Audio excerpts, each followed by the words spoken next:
Elle a dit, ne sois pas jaloux, c'est juste un rendez-vous, mais ma réponse calme l'a laissé sans voix. Allons droit au but. Pas de nom, pas de blabla, juste ce qui s'est passé. Ses clés cliquetaient comme si de rien n'était. Elle était à mi-chemin de la porte quand elle s'est retournée, a rejeté ses cheveux en arrière et a ri. Je vais à un rendez-vous, dit-elle, en enfilant ses talons comme si elle allait bruncher avec des amis. Ne sois pas jaloux. Cette phrase n'a pas seulement piqué. Elle a redéfini l'atmosphère de la pièce. Je tenais le cordon de l'aspirateur dans une main et son sweat à capuche préféré dans l'autre. Elle ne m'a même pas jeté un regard, juste un sourire narquois. Mon cerveau a court-circuité. Ce n'était pas une dispute. Nous ne nous disputions pas. Aucune conversation n'avait précédé cela. Elle m'a juste balancé ça comme si c'était normal. J'ai demandé aussi calmement que possible, tu viens de dire un rendez-vous ? Elle a regardé par-dessus son épaule. Tu m'as bien entendu. Je t'ai déjà dit que nous sommes dans une phase bizarre et que j'ai besoin d'explorer. Tu es toujours si en demande. J'ai besoin de quelque chose de différent, de quelque chose d'excitant. Ma gorge s'est nouée. Je n'étais pas en colère. Je ne criais pas. J'étais juste froid, glacé. Ma poitrine ne semblait plus m'appartenir. Mon corps donnait l'impression d'avoir été emprunté par un étranger qui ne savait pas comment respirer correctement. Alors, je l'ai dit. Pas parce que je l'avais prévu. Pas parce que je pensais que c'était malin. Juste parce que c'était la vérité. J'espère qu'il aimera mes restes. Elle s'est arrêtée. Je le jure. Arrêtée net, comme si quelqu'un l'avait mise en sourdine. Son visage s'est décomposé, pas complètement, juste assez pour montrer les fissures. Excuse-moi.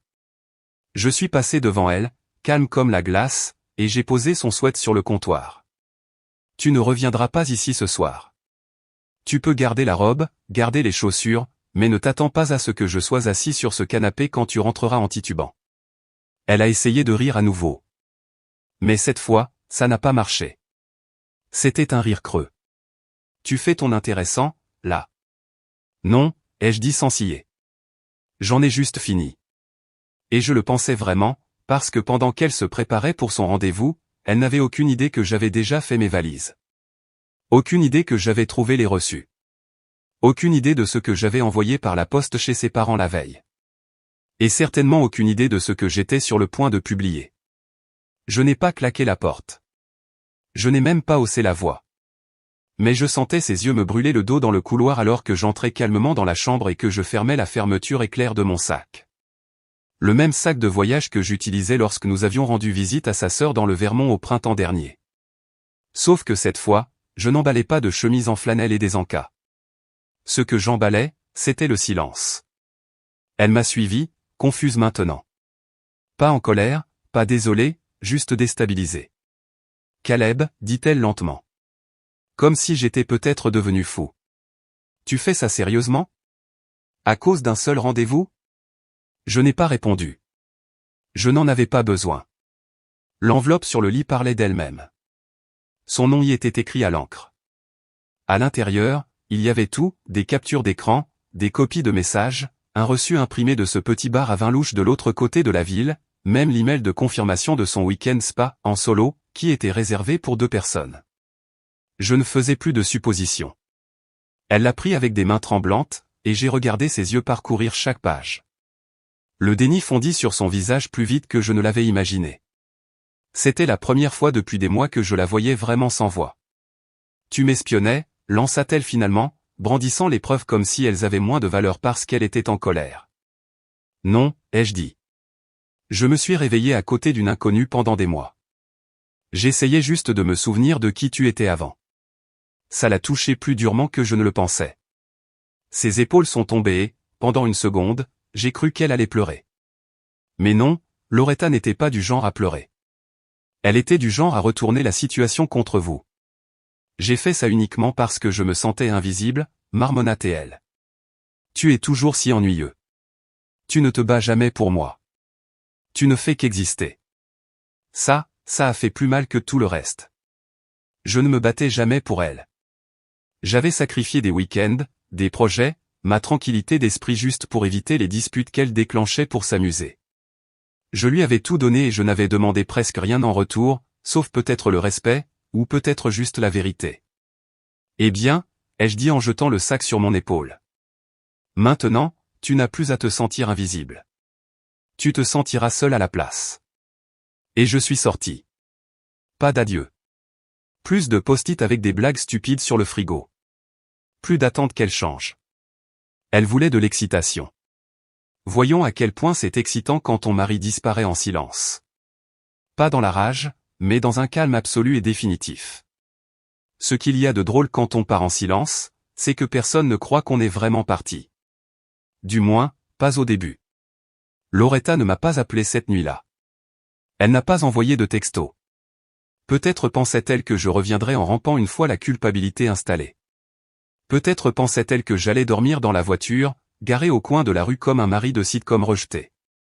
Mais non. Au coucher du soleil, j'étais à 50 km de là, dans un Airbnb loué au-dessus d'une boulangerie qui sentait la cannelle et le sucre brûlé. Les murs étaient fins et le lit grinçait quand je m'asseyais, mais c'était à moi, et c'était silencieux. Je n'ai pas pleuré. Je n'ai même pas respiré fort. Je suis juste resté assis là, à fixer le téléphone qui ne sonnait pas. Le lendemain matin, j'ai vérifié l'application de la caméra de sécurité que j'avais installée des mois auparavant, quand elle avait commencé à travailler tard. Je ne lui avais jamais dit que j'y avais accès. Je ne lui avais jamais dit que j'avais renommé la caméra du salon en quelque chose d'inoffensif comme « répéteur Wi-Fi ». Elle ne l'a jamais remarqué. Elle ne s'en souciait jamais. Ce matin-là, 8h12. Elle se tenait pieds nus dans le salon, fixant l'endroit où se trouvait autrefois le canapé. Je l'avais emportée avec mes livres, mon tourne-disque et la photo encadrée de notre voyage à Astoria. Celle où elle portait ce grand chapeau mou et m'embrassait sur la joue comme si nous étions encore amoureux. Elle regardait autour d'elle comme si les murs se refermaient. Elle n'était pas maquillée. Ses cheveux avaient encore les boucles de la veille, maintenant aplatis et de travers. Elle s'est frotté les yeux, puis est restée là, figée, pendant une minute entière avant de prendre son téléphone. Elle a commencé à taper quelque chose. J'ai attendu. Rien n'est arrivé de mon côté. Je suppose qu'elle l'a effacé. Tant mieux. Qu'elle le fasse. Plus tard dans l'après-midi, sa meilleure amie Sylvia m'a envoyé un message. Salut, Loretta panique. Que s'est-il passé? Est-ce qu'elle a fait quelque chose? J'ai failli rire. Est-ce qu'elle a fait quelque chose? Je n'ai pas répondu. À la place, j'ai mis en ligne une vidéo privée. Pas publique, pas sur les réseaux sociaux, juste un message programmé destiné à la boîte de réception de Loretta. C'était moi, assis sur cette chaise grinçante de l'Airbnb, lui disant exactement pourquoi j'étais parti. Je n'ai pas crié. Je n'ai pas blâmé. J'ai juste dit la vérité. Sur la façon dont je l'avais vue s'éloigner depuis plus d'1 an. Sur la façon dont j'avais mendié son attention par des moyens discrets, comme des tasses de café chaud et des serviettes pliées. Sur la façon dont j'avais cessé de reconnaître la femme qu'elle était devenue. Et j'ai terminé avec les mots que je n'aurais jamais pensé prononcer. Je ne suis pas parti pour te blesser. Je suis parti parce que je ne pouvais plus continuer à me blesser moi-même. Quand le minuteur a envoyé le message, j'ai fermé mon ordinateur portable, je me suis allongé sur le matelas bruyant et, pour la première fois en 2 ans, j'ai dormi toute la nuit. C'est le 4e jour qu'elle a finalement frappé. Je n'avais dit à personne où j'étais, pas même à mon frère, que j'appelais habituellement quand les choses devenaient bizarres. Je n'avais laissé aucune adresse de retour, aucune lettre d'adieu, juste de l'espace. J'avais besoin d'espace. Mais l'espace, il s'avère, est bruyant quand il est rempli de vos propres pensées. J'étais en train de réchauffer des restes de lasagne de la boulangerie du bas quand j'ai entendu frapper. Pas un coup violent, juste des coups délibérés, familiers. Je n'ai pas répondu. Je suis resté immobile, fixant la porte comme si elle pouvait s'évaporer si j'attendais assez longtemps. Elle a frappé à nouveau, plus doucement cette fois. Puis j'ai entendu sa voix, étouffée, hésitante. Caleb, je sais que tu es là. On aurait dit qu'elle avait pleuré, ou peut-être qu'elle faisait semblant.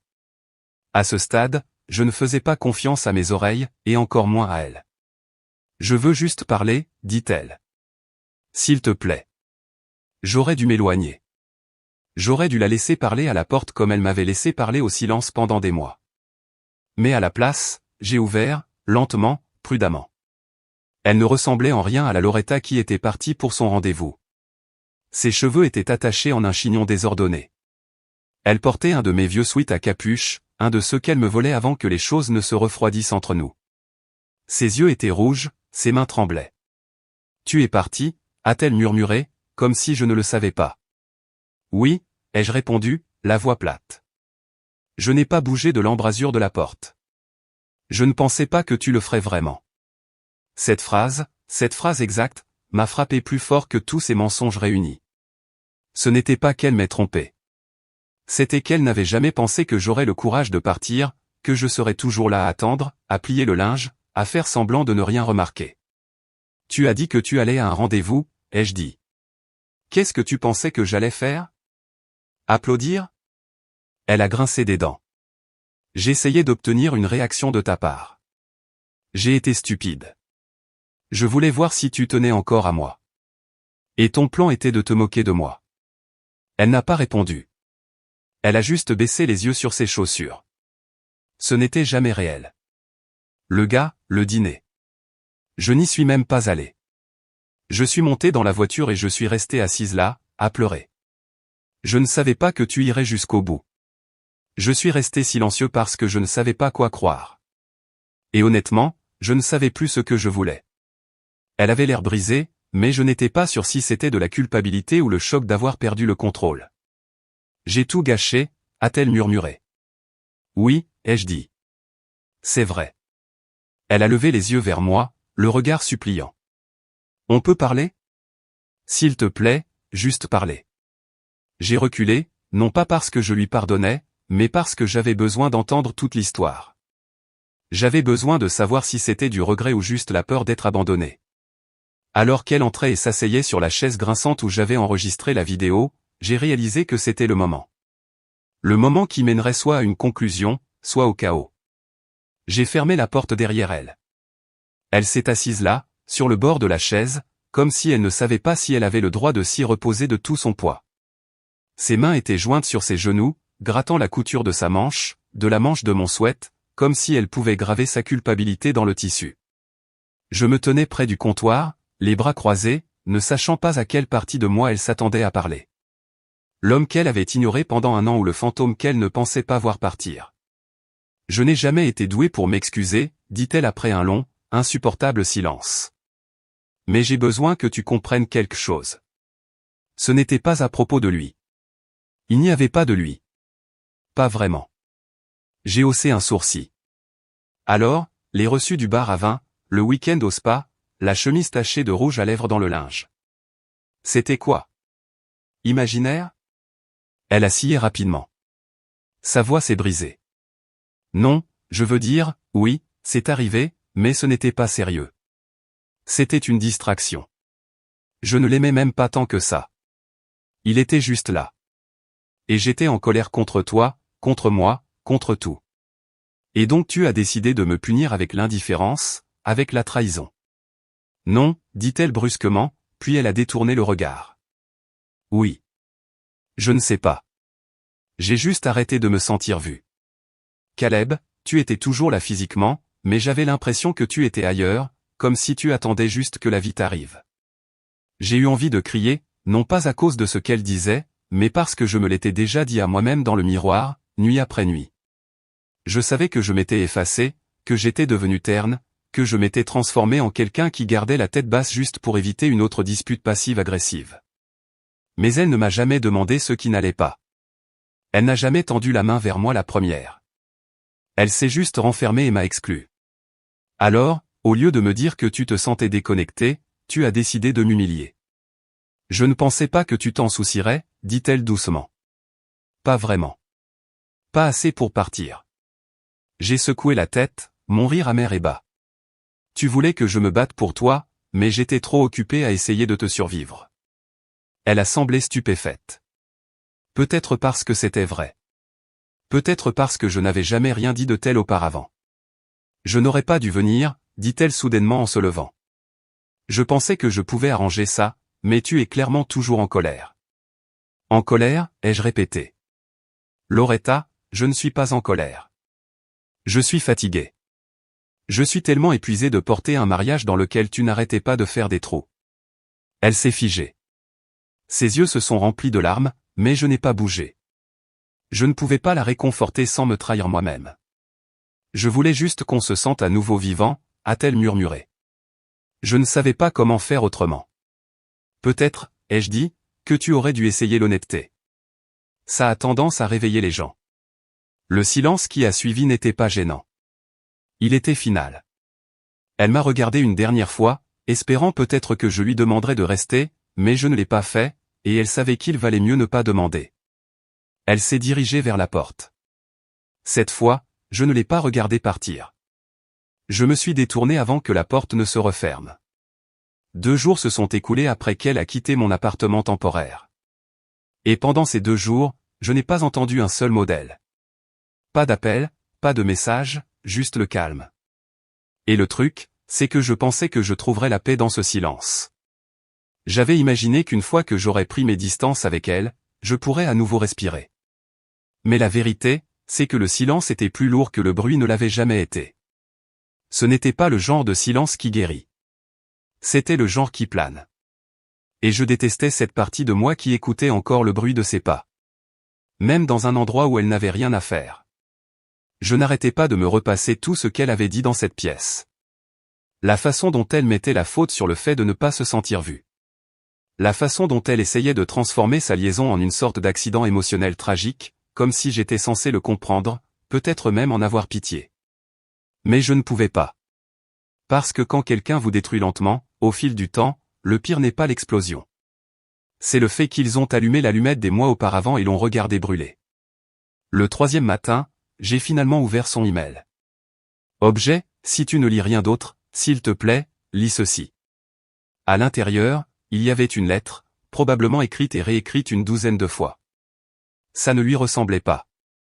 Pas de sarcasme, pas de fierté, juste des mots qui semblaient provenir de quelqu'un qui essayait de retrouver des morceaux de soi-même sous les décombres. Elle écrivait sur nos débuts, comment je laissais des mots dans les poches de son manteau, comment j'attendais toujours dans la voiture avec un thermos de café pendant ses services d'hiver. Elle disait que cette version de nous lui manquait. Elle disait qu'elle ne savait même pas quand elle avait commencé à en vouloir à la vie que nous avions construite, que ça n'avait jamais été à propos de l'autre homme. C'était à propos du sentiment que la vie était devenue grise et qu'elle ne savait pas comment en ramener la couleur. J'ai lu l'email 2 fois. Puis j'ai fermé l'ordinateur et je suis resté assis là, à fixer le mur comme s'il pouvait me donner une réponse. Que faites-vous quand la personne qui vous a brisé le cœur est aussi la seule qui le comprend? Que dites-vous quand quelqu'un vous dit qu'il voit enfin la douleur qu'il a causée, mais seulement après que vous vous soyez saigné à blanc? Ce soir-là, on a de nouveau frappé à la porte. Cette fois, ce n'était pas elle. C'était Sylvia, sa meilleure amie. Celle qui m'envoyait des recettes de biscuits de Noël et qui ne m'avait pas parlé depuis des mois. Elle avait l'air mal à l'aise, tenant un sac en papier et un mot plié. « Je sais que tu ne veux pas la voir, dit-elle. Et honnêtement, je ne t'en voudrais pas. Mais elle m'a demandé d'apporter ça. Elle ne va pas bien. Elle ne fait plus semblant. » J'ai pris le sac. À l'intérieur, il y avait une écharpe que je lui avais offerte des années auparavant. Une qu'elle portait chaque hiver jusqu'à l'année dernière. En dessous, il y avait un mot écrit de la main de Loretta, une liste de toutes les choses qu'elle disait regretter, une liste de souvenirs qu'elle disait qu'elle donnerait n'importe quoi pour revivre sans les gâcher. Il n'y avait pas écrit « S'il te plaît, rentre à la maison ». Il y avait écrit « Même si tu ne me pardonnes jamais, j'avais besoin que tu saches ça ». Je ne savais pas quoi ressentir. Je ne sais toujours pas. Parce qu'il y a une certaine forme de chagrin qui apparaît une fois les dégâts causés. Un chagrin qui ne supplie pas, ne crie pas, ne demande même pas à être consolé. Il reste juste là, à attendre, espérant que la personne blessée pourrait encore se retourner. Et je n'étais pas encore sûr de le faire. J'ai gardé le mot. Je l'ai plié en 2 et je l'ai glissé sous le livre usé que je faisais semblant de lire depuis des jours. Je ne pouvais pas me résoudre à le jeter, mais je ne pouvais pas non plus le regarder sans avoir l'impression de retomber dans quelque chose qui m'avait déjà noyé une fois. C'est un sentiment étrange de savoir que la personne qui a causé votre plus grand chagrin est aussi la seule dont la voix fait encore réagir votre cœur. Comme un réflexe qu'on ne désapprend jamais. Pendant 2 jours de plus, je n'ai pas répondu. Je me suis occupé. Ou du moins, j'ai essayé. J'ai réorganisé mes playlists, supprimé de vieilles photos, j'ai même déplacé ma brosse à dents du côté gauche du lavabo au côté droit. Des choses stupides, de petites choses, mais chaque petit changement était comme une reconquête d'un espace qu'elle occupait sans demander. Puis, un soir, j'ai répondu à un appel. Pas le sien, celui de Sylvia à nouveau. Elle est au plus mal, Caleb, dit-elle. Je n'appelle pas pour te faire culpabiliser. Je suis juste inquiète. Elle ne mange pas. Elle dort à peine. Elle a tout dit à sa mère, même les choses qu'elle ne t'a jamais avouées. Elle a dit qu'elle ne pensait pas mériter de te demander de revenir. Mais qu'elle devait quand même essayer. Je suis resté silencieux, serrant le téléphone si fort que ma main me faisait mal. Sylvia a soupiré doucement. Elle ne s'attendait pas à ce que tu lui pardonnes. Je pense qu'elle s'attendait à ce que tu la détestes. Mais je pense aussi qu'elle espère que tu te souviendras au moins de qui elle était avant. Après avoir raccroché, j'ai fixé le plafond pendant des heures. Je ne pouvais pas m'empêcher de penser à l'ancienne Loretta, celle qui dansait pieds nus dans la cuisine sur de la musique pop horrible. Celle qui a un jour conduit 2 heures juste pour me surprendre au travail avec un déjeuner et un mot d'amour glissé dans un Tupperware. La Loretta qui m'embrassait comme si elle le pensait. Chaque fois. Cette version d'elle avait disparu depuis longtemps. Et à sa place se tenait quelqu'un que je ne reconnaissais pas. Une version sculptée par l'amertume, l'ennui et les mauvais choix. Mais ce qui me hantait plus que la trahison, c'était la question que je ne pouvais pas chasser de mon esprit. Et si j'avais joué un rôle dans son effacement? J'ai finalement ouvert mon ordinateur portable. Son email était toujours là. Je l'ai relu une fois de plus, lentement, et cette fois, je n'ai pas survolé la fin.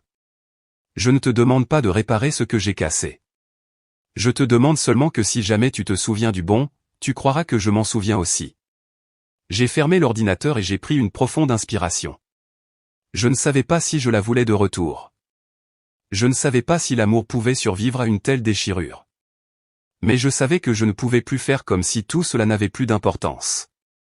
Parce que ça en avait. Ça en avait toujours. Le lendemain matin, j'ai composé son numéro. Mon doigt a hésité au-dessus du bouton d'appel. Je n'étais pas sûr de ce que j'allais dire, si j'allais crier ou pleurer ou simplement rester là en silence, mais j'ai appuyé quand même. Elle a répondu à la première sonnerie. Sa voix à l'autre bout du fil était douce, hésitante, différente. Allô? Et c'est là que ça m'a frappé. Elle ne ressemblait plus à ma femme. Elle ressemblait à une inconnue, essayant de retrouver le chemin vers la personne qu'elle était. Je n'ai rien dit tout de suite. Elle non plus. Pendant quelques instants, tout ce qui passait entre nous était notre souffle. Irrégulier, silencieux, en attente. Je pouvais entendre un bourdonnement lointain derrière elle. Peut-être la télé ou une radio laissée à bas volume. Peu importait. Ce qui importait, c'est que pour la première fois depuis des mois, nous ne crions pas, ne faisions pas semblant, ne partions pas. Nous étions simplement présents. Je n'étais pas sûr que tu appellerais un jour, dit-elle finalement, sa voix à peine plus qu'un murmure. Je n'étais pas sûr non plus, ai-je admis. Mais j'ai relu ta lettre. En entier. Elle a pris une inspiration, comme si cela faisait mal et guérissait en même temps. Je pensais chaque mot. Je sais, ai-je dit. C'est pour ça que j'appelle. Il y eut à nouveau un silence, mais il semblait plus chaud maintenant, comme quelque chose qui dégèle. Je n'appelais pas pour tout réparer. Je n'appelais pas pour revenir à ce que nous étions. Cette version de nous, celle enfouie sous les mensonges, le silence et le ressentiment, avait disparu. Mais peut-être que quelque chose de nouveau pouvait pousser à sa place. Quelque chose de plus lent, de plus petit et de plus honnête. Je ne sais pas ce que cela signifie, dit-elle doucement. Es-tu en train de dire? Je dis que je suis prêt à parler, ai-je répondu. Je ne promets rien, mais je te retrouverai. Nous pouvons parler. Vraiment parler. J'aimerais beaucoup. Nous nous sommes retrouvés le lendemain dans un petit café du centre-ville. Un endroit où aucun de nous n'était jamais allé. Ça semblait approprié. Un lieu sans souvenir partagé, sans fantômes dans les murs, juste 2 personnes se faisant face comme des étrangers avec une histoire compliquée et un fragile espoir. Et d'une manière ou d'une autre, c'était suffisant. Nous ne nous sommes pas jetés à nouveau dans l'amour. Nous n'avons pas fait comme si rien ne s'était passé. Nous avons simplement écouté, parlé, même ri une fois. Et quand nous nous sommes dit au revoir, elle ne m'a pas demandé de rentrer à la maison. Je ne l'ai pas proposé. Mais nous nous sommes serrés dans les bras. Un vrai câlin humain. Et c'est là que nous avons commencé. Pas là où nous avons fini. Pas avec de l'amertume, mais avec le choix de recommencer. Non pas comme mari et femme, mais comme deux personnes qui se voyaient enfin clairement, avec leurs cicatrices et tout le reste. Et peut-être, juste peut-être, que c'était là le vrai miracle. Merci d'avoir suivi cette histoire très personnelle sur Reddit Confessions. Maintenant, c'est à votre tour. Avez-vous déjà vécu un moment de reconnexion après que tout semblait perdu? Ou peut-être avez-vous pardonné à quelqu'un qui ne s'y attendait vraiment pas? Partagez votre histoire la plus surprenante dans les commentaires ci-dessous. Nous les lisons toutes. Et n'oubliez pas d'aimer, de vous abonner et de suivre Reddit Confessions pour d'autres histoires inoubliables qui nous rappellent à quel point la vie peut être compliquée, douloureuse et parfois magnifique. À la prochaine.